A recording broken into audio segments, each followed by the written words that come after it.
زن تو چه سنی بیشتر شهوتی میشه؟ فکر میکنید زنان در چه سنی اوج شهوت رو تجربه میکنن؟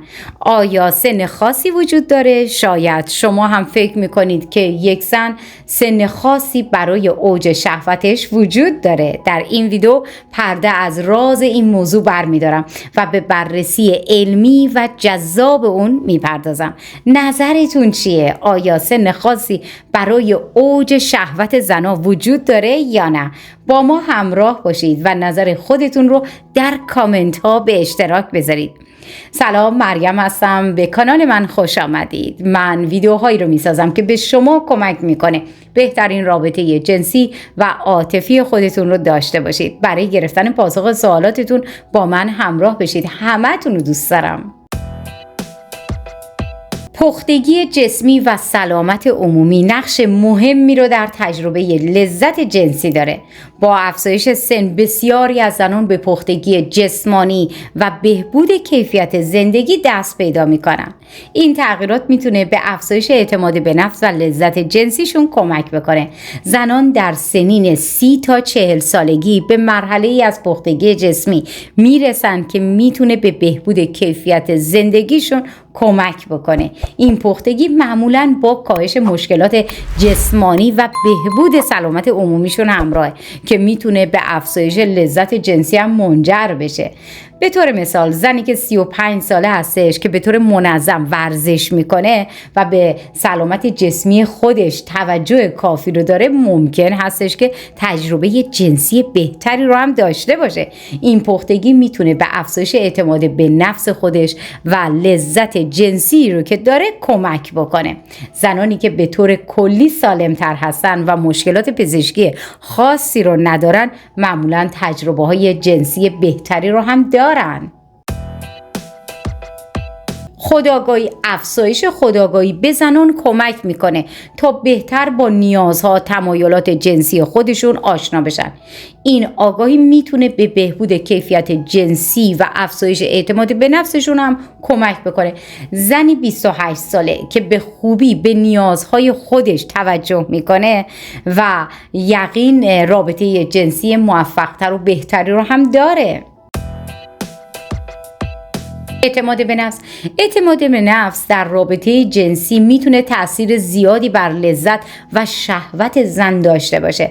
زنایی که از نظر روانی به خودشون اعتماد دارن و احساس امنیت رابطه جنسی رو میکنن، معمولاً تجربه جنسی بهتری رو هم دارن.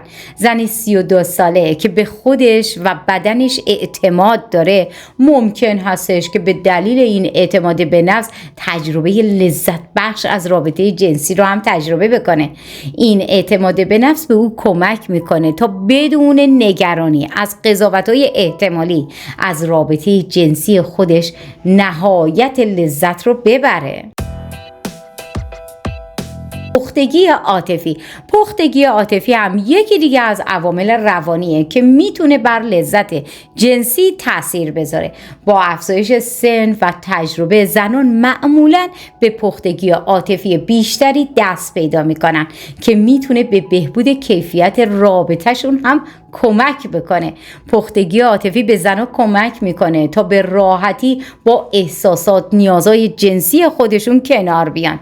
این پختگی میتونه به کیفیت رابطه جنسیشون هم کمک بکنه و لذت بیشتری رو ببرن. زنی که 38 سالشه که به پختگی دست پیدا کرده، میتونه در مدیریت احساسات خودش توانا باشه. ممکن هستش که تجربه جنسی خودش هم بهتر بکنه. این پختگی به او کمک میکنه تا در کنار شریک جنسیش لذت بیشتری رو هم ببره. اگر به دنبال این هستی که کیفیت زندگی تو بهتر بکنی، به جای درستی اومدی. ویدیوهای این کانال به شما کمک میکنه، پس با ساب و لایکتون ازمون حمایت بکنید تا بیشتر دیده بشیم. بریم برای ادامه ویدیو. دسترسی به منابع آموزشی. دسترسی به اطلاعات و آموزش‌های جنسی میتونه به افزایش آگاهی و بهبود تجربه جنسیش هم کمک بکنه. این منابع میتونن به زنان کمک بکنن تا به روش‌های جدید و مؤثر برای افزایش لذت جنسی خودشون پی ببرن. آموزش‌های جنسی و مشاوره‌های تخصصی میتونن به زنان کمک بکنن تا با تکنیک‌های جدید آشنا بشن و تجربه جنسی بهتری رو داشته باشن. البته کسایی که در سن پایین‌تر هستن یقین اشراف بیشتری به نرم افزارها دارن و میتونن استفاده بکنن و از منابع و فضای مجازی هم بیشتر استفاده بکنن. کیفیت رابطه عاطفی: زنانی که در روابط عاطفی پایدار و رضایت بخش هستند معمولاً تجربه جنسی بهتری رو دارن. ارتباط عاطفی عمیق و پایدار با شریک جنسی میتونه به افزایش لذت جنسی کمک بکنه. این ارتباط به زنها احساس امنیت، راحتی رو میده که میتونه به افزایش تمایلات جنسی و لذت هم منجر بشه. زنی که 45 سالشه که در یک رابطه عاطفی سالم و پایدار قرار داره ممکن هستش که تجربه جنسی بهتری رو داشته باشه. این رابطه عاطفی پایدار به او احساس امنیت، راحتی میده که میتونه افزایش لذت جنسی رو برای او فراهم بیاره. تصویر بدن یکی دیگر از عوامل اجتماعی مهم مرتبط با میل جنسیه. زنانی که به خودشون و بدنشون نظر مثبت رو دارن نسبت به زنانی که بدن خودشون رو میبینن و احساس خوبی ندارن، میل جنسی، برانگیختگی جنسی، رضایت جنسی و شانس بالاتری رو برای ارگاسم دارن. هیچ نقطه خاصی در زندگی یک زن وجود نداره که در اون از نظر جنسی به اوج خودش برسه. اگرچه این یک باور رایج هستش که زنان در 30 سالگی به اوج لذت جنسی میرسن، اما این موضوع برای اکثر زنان نادرست هستش. عوامل زیادی اثر داره، مثل عوامل زیستی، روانی، اجتماعی که بر میل جنسی زنان صرف نظر از سن تاثیر میذاره.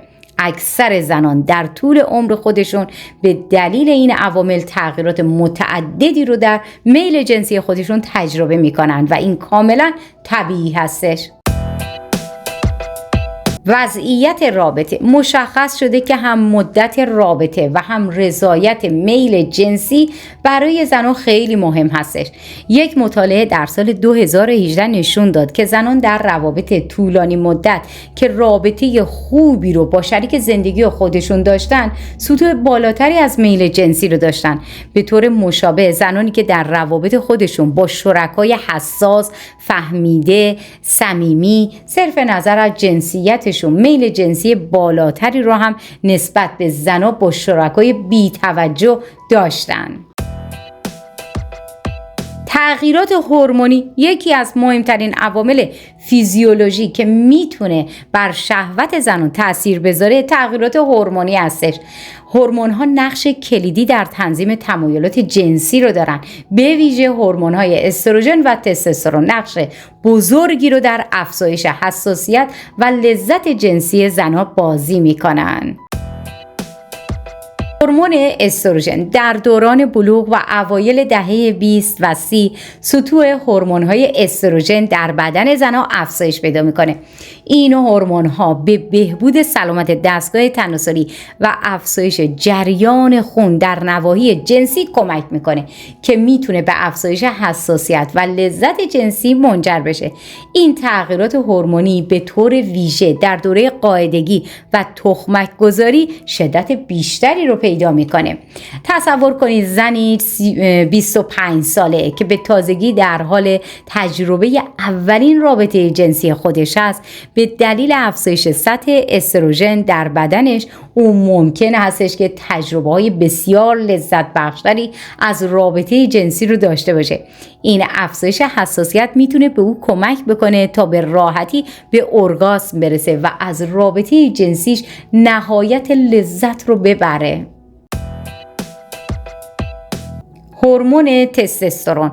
تستوسترون هم یکی دیگر از هورمون‌هایی هستش که میتونه بر تمایلات جنسی تأثیر بذاره. این هورمون به طور طبیعی در بدن زن‌ها در مقادیر کمتری نسبت به مردا وجود داره، اما نقش اون در افزایش میل جنسی و لذت جنسی قابل توجه هستش.